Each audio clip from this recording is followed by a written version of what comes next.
Foto ini menjadi yang termahal untuk penjualan di bulan Maret 2021 sebesar 81,04 US dollar. Mungkin kalau di-convert ke rupiah sekitar 1 jutaan lebih kali ya.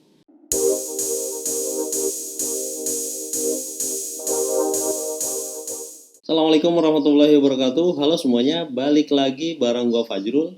Konten video kali ini gue mau kasih lihat ke kalian 5 foto dan juga 1 video termahal yang laku di bulan Maret 2021. Mungkin ini kontennya agak sedikit basi ya, tapi karena gue udah bikin skripnya jadi sayang dan gue baru sempat sekarang memang. Nah selain itu gue juga bakal bahas bagaimana gue ambil foto dan juga video tersebut dan sedikit cerita di balik pengambilan gambarnya. Makanya kalian harus tonton video ini sampai selesai, jangan di skip videonya, dan bagi kalian yang belum subscribe channelnya, jangan lupa di subscribe dulu dan kalian klik icon loncengnya supaya nanti kalau gue bikin konten baru kalian dapat notifikasinya di aplikasi YouTube-nya atau di email. Dan seperti biasa untuk konten-konten video semacam ini gue mau disclaimer di awal, konten ini nggak bermaksud buat pamer, karena ya malu juga sih kalau gue mau pamer. Kalau niatnya pamer, di luaran sana tuh banyak microstocker yang lebih senior dan earningnya lebih gede, jauh banget lah dari earningnya gue. Gue sih cuma berharap dari konten video gue ini teman-teman jadi tambah semangat, termotivasi buat tambah stoknya. Dan ya semoga video ini menjadi salah satu inspirasi buat kalian semua. Oke, mungkin biar nggak bertele-tele, kita langsung aja ya lihat 5 foto termahal dan 1 video yang laku di bulan Maret 2021 melalui websitenya gettyimages.com. Oke, yang pertama ini foto yang menurut gue sangat receh banget, yaitu foto tumpukan telur asin. Nah, jadi kan kebetulan kantor gue tuh punya kayak beberapa proyek sosial di beberapa kota di Jawa Barat, Jawa Timur, dan Jawa Tengah. Oh ya, bagi teman-teman yang belum tahu, gue ini kerja di salah satu lembaga sosial kemanusiaan di daerah Tangerang Selatan. Dan sebelum pandemi itu, gue cukup sering ikut untuk ambil dokumentasi kegiatan sosial di khususnya di Jawa Tengah ya. Terus biasanya kalau mau balik ke Tangerang, itu kita lewat Brexit, lewat tol Brebes, dan kita biasanya mampir dulu buat beli oleh-oleh. Kebiasaan gue sebagai microstocker, kalau teman-teman gue milih oleh-oleh kemudian nawar dan lain sebagainya, kalau gue fokus, beneran gue fokus motret apapun yang ada di toko itu gue foto. Nah sama persis kalau gue lagi diminta nganter istri lagi belanja ke pasar, dia mau belanja, kalau gue mah nenteng belanjaan dan ya sambil motret apapun, beneran apapun, misalnya tukang ikan, ikannya berjejer, terus sayuran, buah-buahan. Dan selain gue motret, gue juga sempetin biasanya ambil footage, karena harga footage itu biasanya lebih mahal dari harga foto. Kalau di iStock foto 15% persentasenya, footage itu sekitar 20%, jadi lebih besar. Dan saran gue buat teman-teman, kalau kalian misal diminta istri atau orang tua ke pasar ya, atau ke toko misalnya, ya kalian gercep aja dan kalian siapin kamera yang bisa dibawa. Terus sempetin juga kalian lihat-lihat referensi foto, kayak foto apa aja yang biasa diambil di pasar, biasa difoto di pasar. Kalian buka aja websitenya, misalnya gettyimage.com atau shutterstock.com atau dreamstime.com. Terus kalian search dengan kata kunci traditional market, fish market, terus supermarket, dan lain sebagainya. Pokoknya yang relate lah sama yang mau kalian datangi. Biar nanti kalian tuh nggak bingung-bingung banget itu pas di pasar atau di toko tuh mau motret apa, terus fotonya mau kayak gimana. Nah, foto telur ini udah kejual 8 kali, totalnya sekitar 4,48 USD. Tapi kalau di bulan Maret sendiri dia cuma laku 1,88 US dollar. Oke, kita lanjut ke foto yang kedua. Ini bukan foto sih, tapi footage atau video. Video 9 detik pohon jambu yang kehujanan. Ya receh juga sih menurut gue. Nah jadi ini ceritanya gue lagi di kantor di lantai 2, kemudian hujan turun, dan pas gue lihat pohon jambu dari jendela, kok kayaknya adem banget ya. Daun-daun jambu yang sebelumnya berdebu pas kena air hujan tuh jadi kayak nyes gitu, dan bikin suasana jadi sendu, jadi mellow dan sebagainya. Karena kebetulan hujannya tuh waktu itu nggak gede, dan langitnya flat, dia mendungnya tuh nggak sampai gelap gitu. Jadi cahayanya tuh masih cukup terang dan suasananya ya eh, dapat banget lah kayak yang gue bilang sebelumnya, mengilustrasikan sendu, sadness, kayak kalau di keyword di Microsoft, sadness, memori, nostalgia, mellow dan juga sebagainya.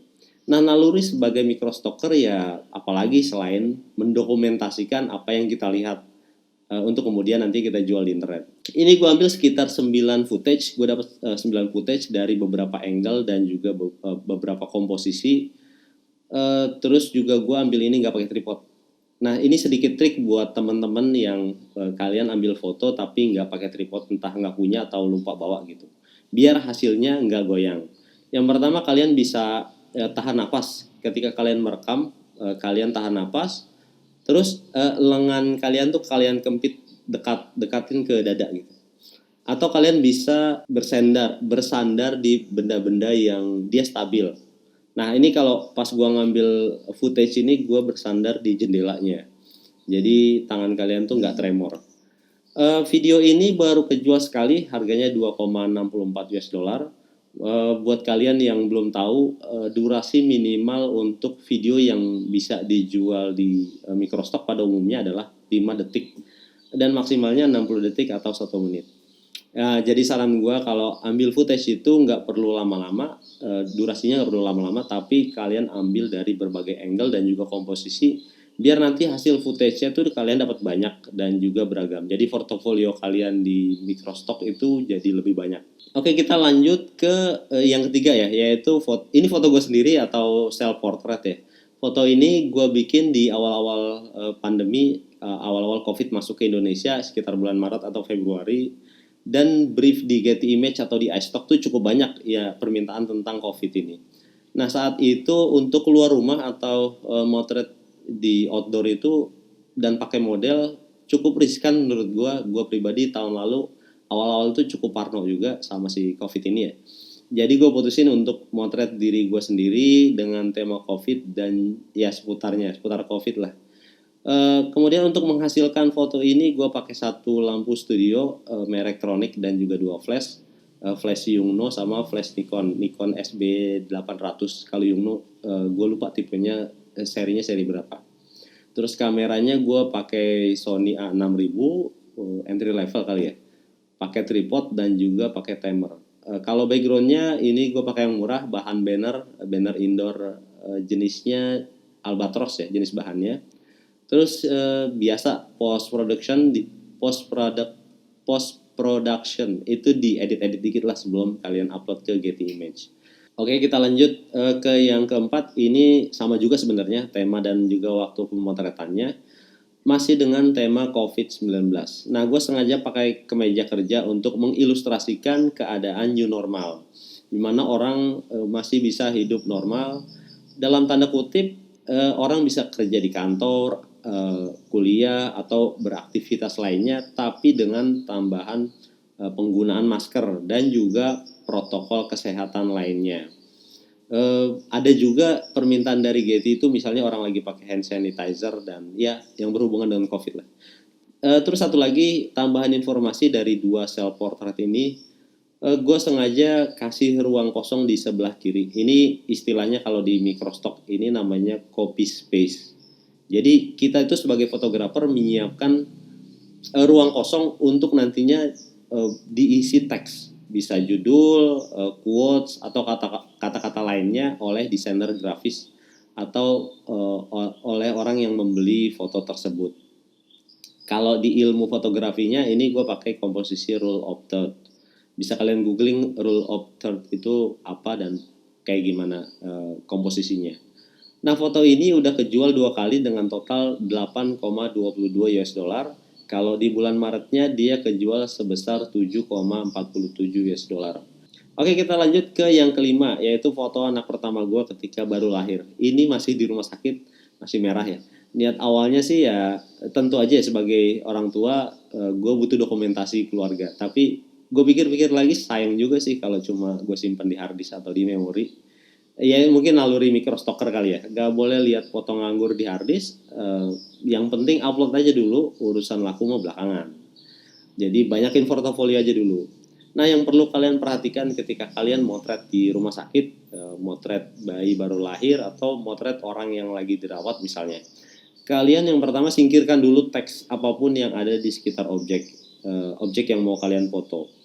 Untuk nantinya menghindari yang namanya property release, diminta property release-nya. Misal kalau bayi baru lahir kan biasanya ada gelang di tangannya ya, atau orang lagi sakit juga sama. Itu kan di situ ada teks yang isinya informasi macam-macam, namanya atau apa, atau jenis penyakitnya. Gue nggak paham deh, gue nggak inget informasinya apa aja.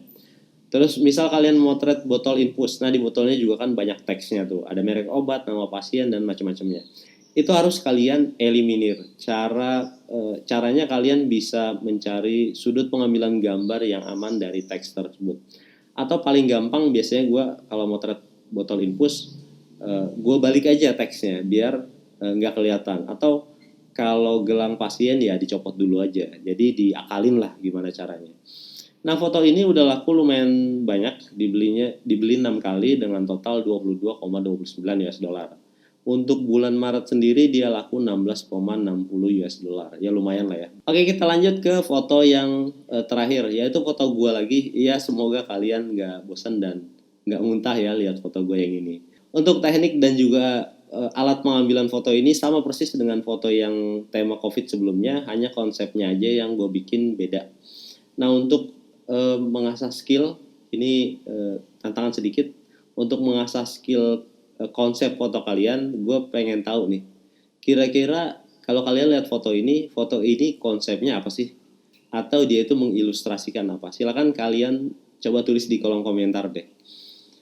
Foto ini menjadi yang termahal untuk penjualan di bulan Maret 2021 sebesar 81,04 US dollar. Mungkin kalau di-convert ke rupiah sekitar 1 jutaan lebih kali ya. Semoga bulan depan bisa kejual lagi dengan harga yang lebih gede lagi. Amin ya. Terakhir ya gue mau curhat sedikit nih. Beberapa waktu lalu ini masih ada follower gue yang tanya. Ini sebenarnya masih mirip-mirip sih pertanyaannya sama yang biasa gue dapet di TikTok atau di Instagram. Kenapa sih gue mau bikin konten sampai lumayan detail gini, sampai ngebongkar dapur earning gue, teknik motretnya dan juga lain sebagainya. Terus nggak takut apa gue karena bakal banyak saingan jualan foto di internetnya. Sebenarnya sih jawabannya kurang lebih sama ya dengan yang jawaban gue sebelumnya. Gue percaya kalau rezeki itu udah diatur sama Tuhan, sama Allah. Tinggal nanti seberapa gede sih ikhtiar usaha lu buat nyari rezekinya, buat menjemput rezekinya. Terus satu poin penting juga yang bikin gue tambah semangat nih bikin konten tentang microstock ini, atau nanti gue mau bikin tentang cara cari uang di internet lah. Jadi gue kan kebetulan kerja di lembaga sosial ya, sosial kemanusiaan. Terus gue tuh lumayan banyak juga terima aduan. Bukan gue sih sebenarnya yang terima aduan, tapi kantor. Tapi karena gue di bagian media, jadi gue baca juga. Khususnya di bidang ekonomi dari warga atau masyarakat lah. Misal kayak ada Gojek yang istrinya mau lahiran, tapi dia nggak punya duit buat biaya persalinan. Atau ada pasangan muda gitu, dia belum lama nikah, punya anak. Secara ekonomi dia belum kuat-kuat banget, terus diuji dengan anaknya tuh sakit parah. Atau ada juga pernah kantor gue bikin open donasi buat dia anak yatim piatu, udah nggak punya orang tua. Dia sakit lumayan parah di dalam gitu, sakit dalam ya. Terus dia cuma tinggal berdua sama neneknya. Terus gue pikir kalau banyak yang terbantu setelah lihat konten gue di YouTube atau di TikTok atau juga di Instagram, dia jadi punya tambahan penghasilan dari jualan foto atau video di internet. Ya walaupun belum banyak ya. Gue sih berharap dia atau kalian bisa bantu juga orang lain meski sedikit. Bisa kalian sedekah ke keluarga yang membutuhkan, keluarga kalian atau tetangga atau siapapun yang kalian temui. Jadi ya kalau kalian udah mulai gajian dari hasil jualan foto dan juga mungkin video atau desain vektor di internet, kalian jangan lupa sedekah, kalian lihat kanan kiri, kali aja ada yang bisa kalian bantu. Udah kayak Ustadz ya. Oke, mungkin videonya cukup sekian. Kalau ada yang mau ditanyakan atau request video apa selanjutnya, silakan kalian tulis di kolom komentar. Kita ketemu lagi di konten video berikutnya. Assalamualaikum warahmatullahi wabarakatuh.